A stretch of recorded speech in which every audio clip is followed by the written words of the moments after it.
Maraming hamon ang kinakaharap ng mga kababaihan sa iba't ibang bahagi ng mundo. Narito ang ilan sa mga pangunahing problema ng mga kababaihan. Karahasan laban sa kababaihan. Iba't ibang uri ng pang-aabuso at karahasang pisikal, emosyonal at sexual ang nararanasan ng mga kababaihan. Kabilang dito ang domestic violence, trafficking at harassment.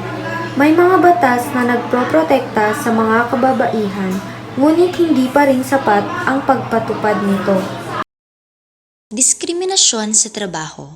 Maraming kababaihan ang nakakaranas ng diskriminasyon pagdating sa trabaho, mula sa paghahanap ng trabaho, habang nagtatrabaho hanggang sa promosyon. Ang gender bias at stereotypes ay isang malaking hadlang sa kanilang pag-unlad. Mga isyu ng maternity leave. Bagamat may mga batas na sa Pilipinas tungkol sa maternity leave, marami pa ring kumpanya ang hindi sumusunod dito.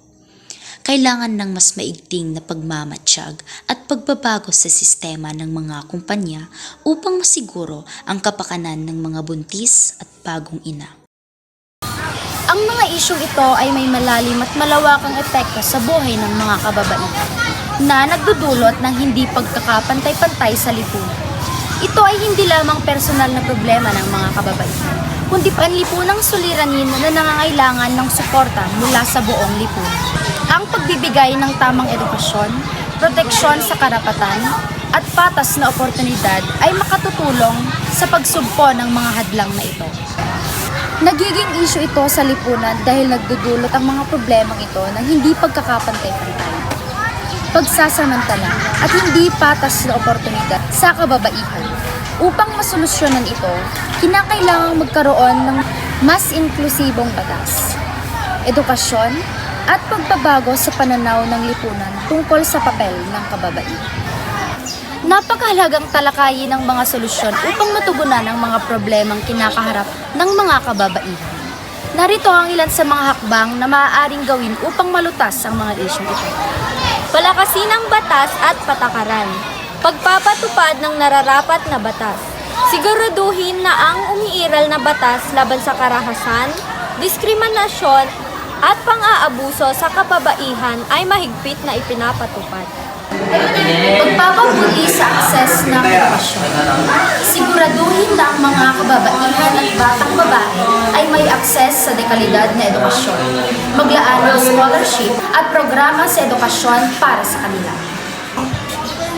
Kalusugan at reproductive rights. Ibigay ang tamang impormasyon at serbisyong pangkalusugan sa lahat ng kababaihan, partikular na sa mga marginalized at rural na lugar. Pagtaas ng ekonomikong oportunidad. Pantay na oportunidad sa trabaho. Siguruhing may pantay na oportunidad para sa trabaho at advancement para sa kababaihan. Paglaban sa karahasan, kampanya ng kamalayan.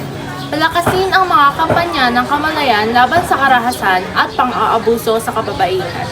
Pagsulong ng gender equality. Pagsasanay sa gender sensitivity. Magbigay ng training sa gender sensitivity sa mga pampublikong opisina, eskwelahan at mga negosyo. Partisipasyon sa politika. Tulungan ng kababaihan na magkaroon ng boses at partisipasyon sa politika. Hikayatin ang pagtakbo ng kababayan sa iba't ibang posisyon. Ang pag-usad ay nangangailangan ng tuloy-tuloy na pagtutulungan mula sa iba't ibang sektor ng lipunan, gobyerno, NGOs, mga akademya at mismong mga komunidad. Ang inyong mga mungkahi at pagsisikap na magpatupad ng mga hakbang ay mahalaga sa pagkamit ng mas makatarungan at pantay na lipunan. Ang pagresolba sa mga isyong ito ay hindi lamang makatutulong sa mga kababaihan, kundi sa buong mundo. Dahil ang isang patas at maunlad na lipunan ay nakikinabang sa potensyal ng lahat ng tao, anuman ang kanilang kasarian.